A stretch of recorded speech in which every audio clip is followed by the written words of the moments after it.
Hi, and welcome to the Property Legacy Podcast, our 5th episode. We're racking these up quite quick now. Today we're going to be talking about me.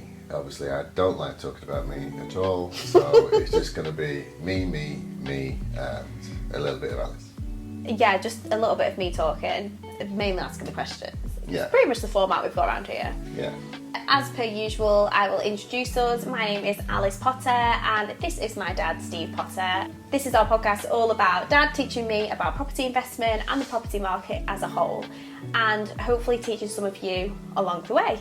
We're excited for this one today. We didn't want to just do this as the first episode. We wanted to give you guys a little bit of information and learning points before kind of introducing our whole property journey, and it starts mainly with Stephen, so we need to basically let him explain his journey and how we've got here. We would not have this podcast if it wasn't for him.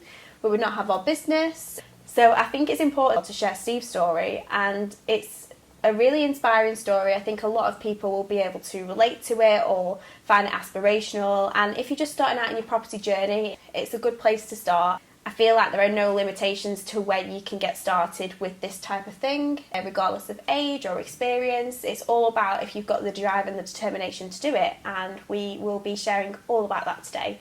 So if you want to support us, your support is massively appreciated. You can find us on YouTube, Spotify and Apple Podcasts. If you could give us a review, subscribe, comment and engage in our posts, it helps us move up in the rankings, and we really just appreciate any bits of engagement and love for what we're doing. We're also on Instagram, Facebook and TikTok. We love getting questions, we love getting feedback, so please get in touch and let us know anything that you'd like us to talk about, or if there's anything that you want us to expand on to. We'll put all of those links down below and you can follow along. So in terms of our podcast name, Property Legacy, the legacy part of it is really important, and we like to say it's from you to me and to your children and the family, but I think our property legacy starts further back than that.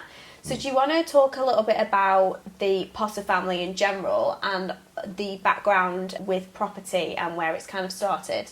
Yeah, so way back when I was very little, my parents wanted to buy as big a house as they possibly could, do it up while they lived in it, and then sell it and buy something else, go up the market that way. And they did this roughly once every 5 years.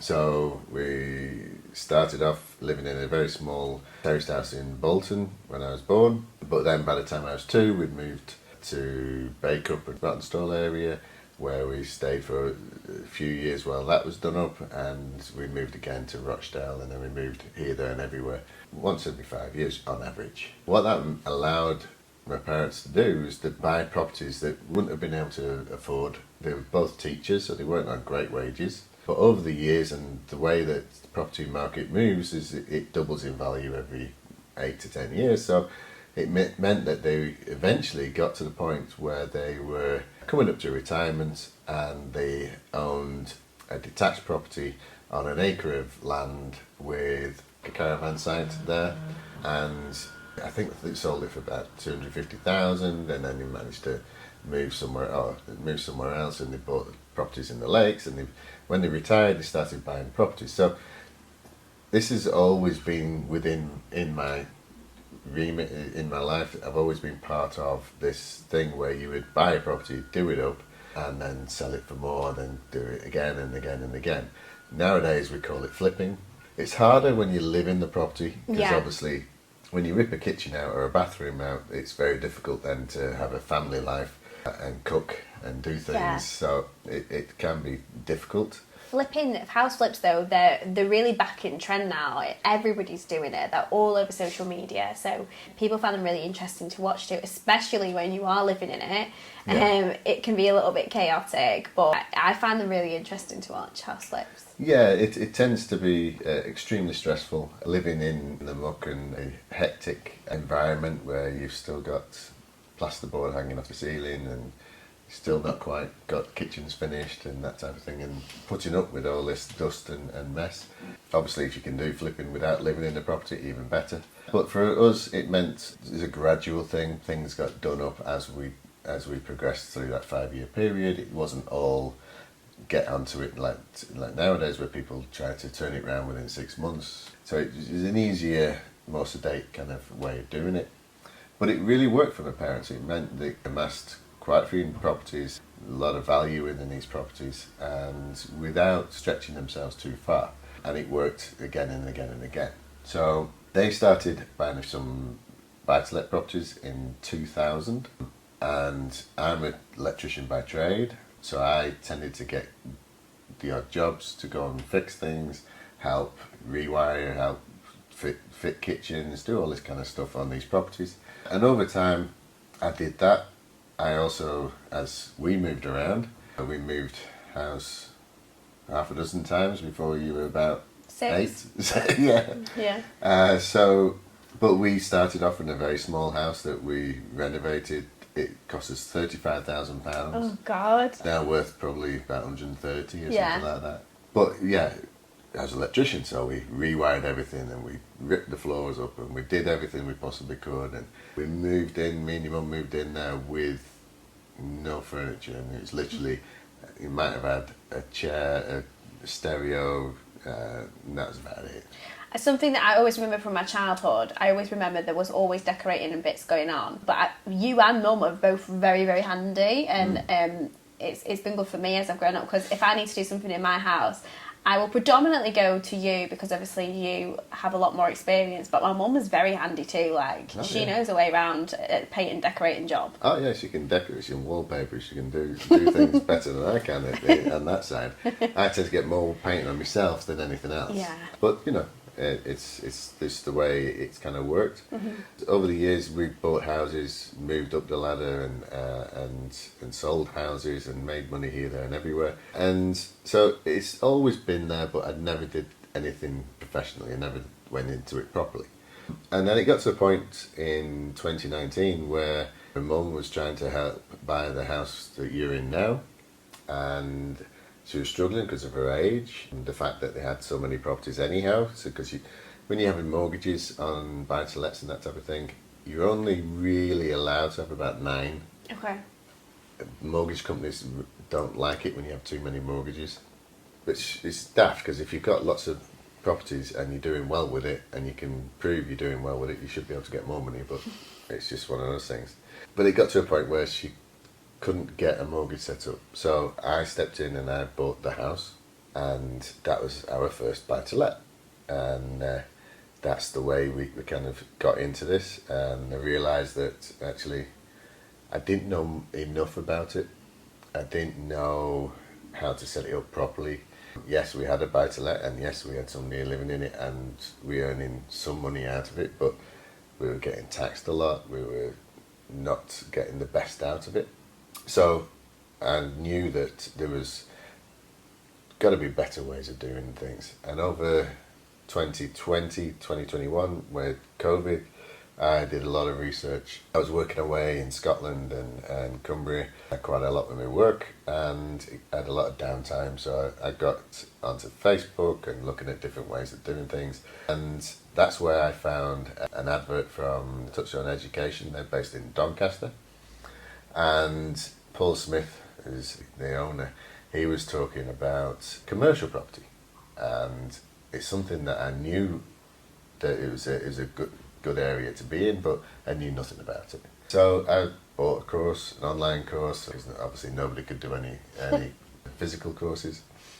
Did that and really enjoyed it. Saw how not only were we talking about commercial property, but how to build a property company so that you can ring fence the business and you can really work on multiple income streams. It doesn't matter how much turnover you have, it matters how much you've got left at the end of the day, and how much you get to keep. And it was all about different ways of bringing money into this pot and setting the business up so that it would thrive, and then it could be handed down to your children. And that's where the legacy came of this, because I was thinking to myself, well, you know, in 2021 I was just coming up to 50. I was quite secure in my work, and I was looking at ways how we could help our children get properties and be secure for the future, because you're trying to do the best for your family and lift them higher up. I bought another course, which is like a 12-month course thing. And from that, I then got really stuck into property buying and working on different ways to do this with not very much money, because at the time, yes, I did have a good job, but it meant I could get mortgages, but we didn't have £50,000.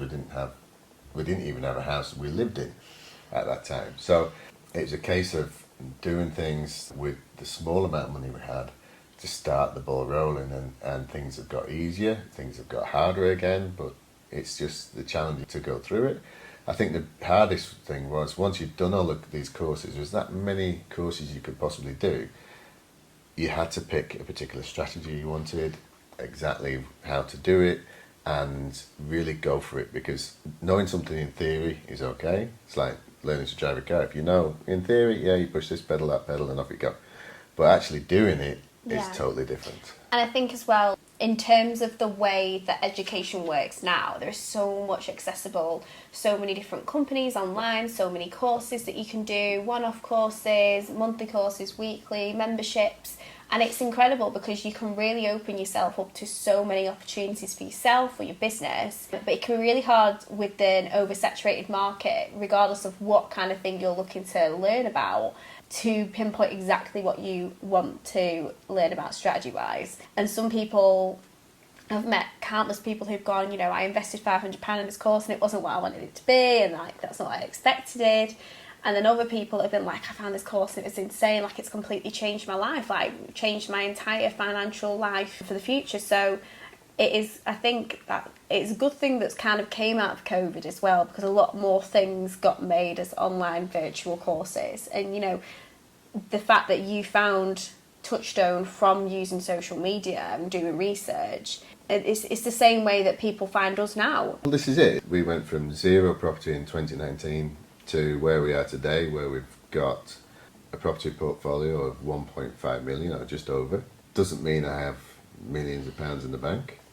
It just means we control and we have these properties, and we are working our way to financial freedom. And that for me would be the position to be in, where I don't need to work 9 to 5. I can choose what I will do, when I do it, and who I do things with. Go on holidays when we want, spend time with the grandchildren, spend time with children, and effectively let somebody else do all the work, which is where Alice and all the other kids are getting involved. Because then it becomes your legacy to then hand down to your children and grandchildren. But from our point of view, we built this portfolio with less than £20,000. So if anybody's thinking you need lots of money to get involved, the first two properties I bought, the only money I put in was the solicitor's fees, because I got the investment from other people and a mortgage. So each of those properties I bought for £800 each, from my point of view. So this less than 20,000 that we've used has been over the years from 2019 to today. And if you're listening to the podcast last time, we bought a property with our SAS. So again, we bought that whole property without any of my money. So it's a process that you can continually do, and as time moves on, it means we get more and more properties, and as time moves on, those properties become more and more valuable. So in terms of Touchstone, what's your relationship like with the company now? Was it, you do a course and you leave and then off you pop? Their main course that they do, starting course, is a 2-day event, sometimes physical, but I think recently it's more online. And I actually am part of the student panel. So in this 2 days, we're talking about investing in properties and how to do it. They talk to students that have been part of Touchstone in the past and look at their successes and what they've managed to achieve. And I've done that now probably every other week for the past 2 months, which is really interesting, because you get to talk to people, get to look at other people's successes, and also prove to people that it does work. But on the other side of it, a Touchstone, a success story video with us. They came to our properties in the lakes and did a whole interview and walk round, and all that stuff's on YouTube.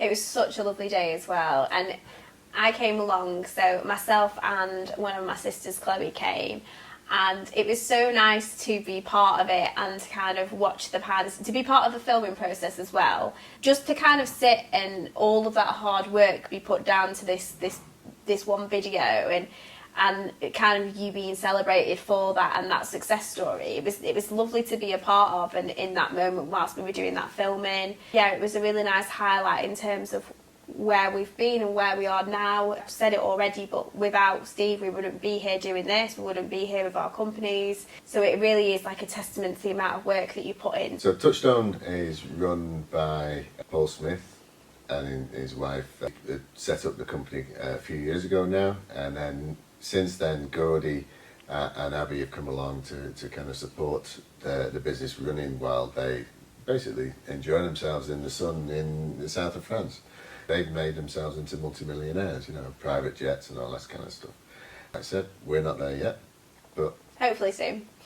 Abby came to see us in the Lake District. It was really strange because normally whenever I go to the Lake District, to our Airbnb apartments, it usually is raining. And it was. It was raining all the way down. We're thinking, oh, it's going to be terrible. It's going to be dark and miserable. And then the clouds cleared and it was sunny. Just for the videoing, and then it was raining again. It was gorgeous. It was November, the sun was out. I was there like, oh my God, quickly, let's go down the lane and film some content for social media, because every few times we've been there, it's been raining, just because we've been there in autumn, winter. And I was like, oh my goodness, everybody needs to see this. It was great though, wasn't it? It was, yeah. But it also gives us an insight as well on how to set up an interview, how to set up microphones and video. So as well as they come to do this shoot and show us what they do, it also gave us lots of ideas of how to do it ourselves, didn't it? Yeah. And gave us that little push to actually start and do this and Yeah. get our social media going and all the little videos and that we've got so far. We were telling them all of our ideas and they were really excited for us as well. So Yeah. it was a lovely day. So I think we should take the opportunity to talk about PPS Property Management and your business that you've grown. How long has PPS been running for? What was the starting point and where we are now? Because I feel like it has been a massive journey and there's been lots and lots of incredible achievements throughout that time. Yeah, it's strange.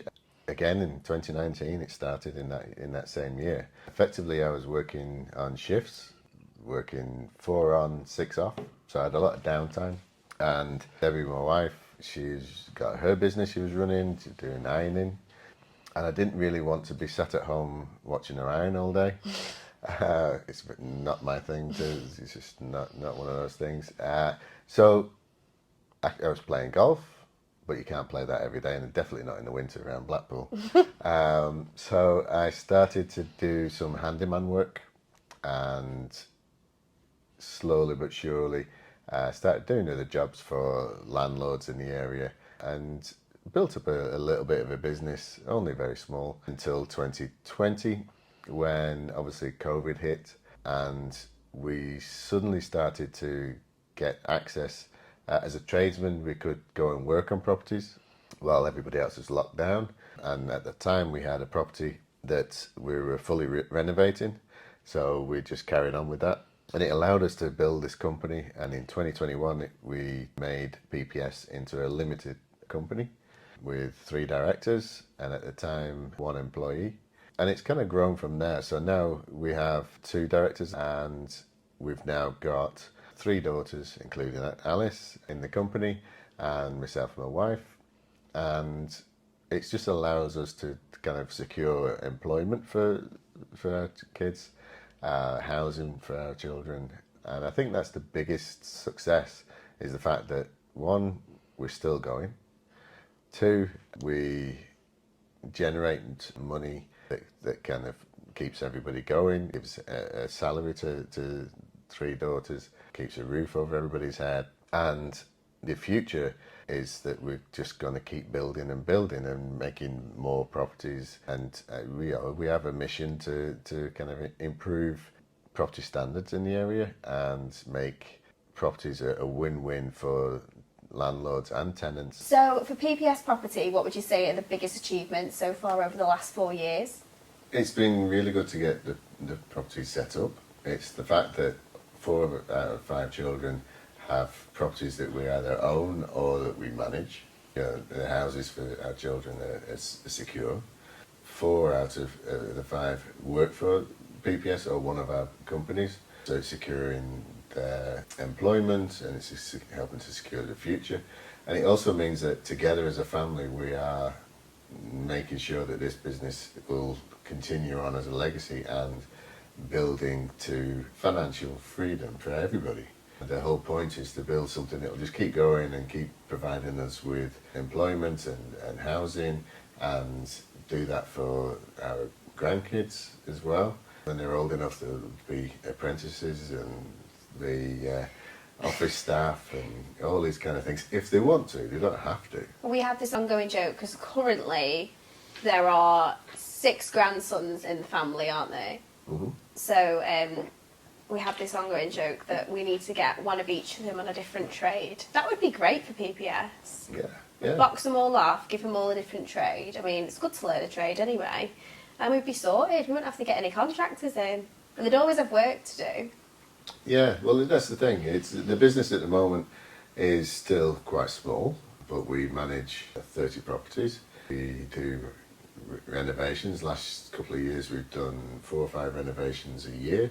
We keep buying property, working on these podcasts and the social media, and we're now providing coaching for other people as well. So it's all about letting people know that property investing can set you free as such, as financially free, and that there is a way of doing this where you don't have to have lots of money. You can utilise other people's money and you can utilise different strategies to buy property that will help you succeed for the future. Even if you're on benefits today, it doesn't mean you'll be on benefits forever, and you can work your way into a company of your own, or you can just learn what to do and who to work with so that you can make money while you're asleep, make money while you're on holiday, and that's something that having passive income means that you're making money no matter what you're doing, and that's the ideal scenario.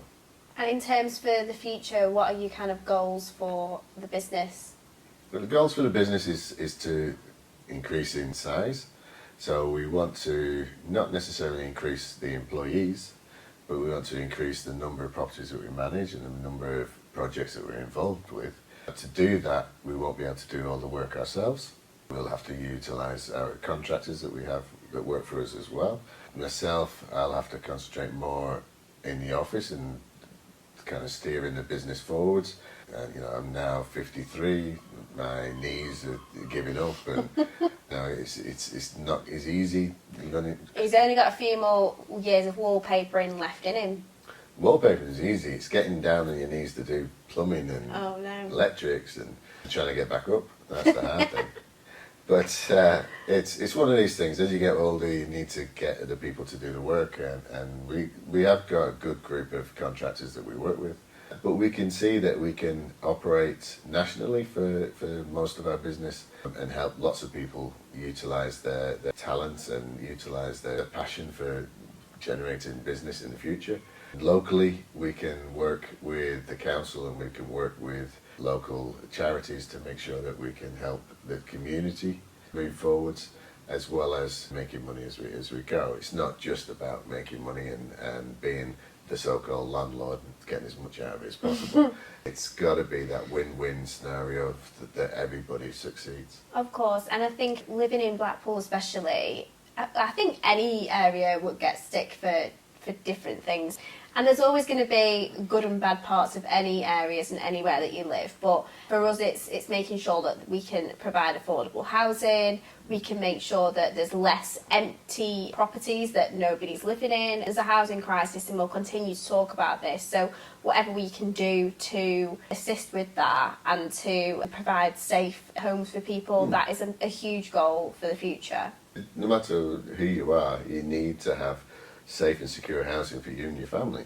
Whether you are on benefits or whether you are a multimillionaire, you still should have the same goals for your property. That the way you live, it's got to be safe and secure.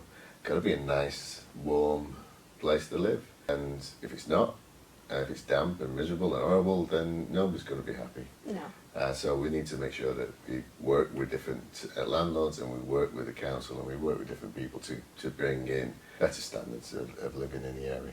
As well as the coaching, we also help investors find properties, either here in Blackpool or elsewhere in the UK. But what we're trying to do is get people with money from the south of the country or abroad to invest in the Blackpool area.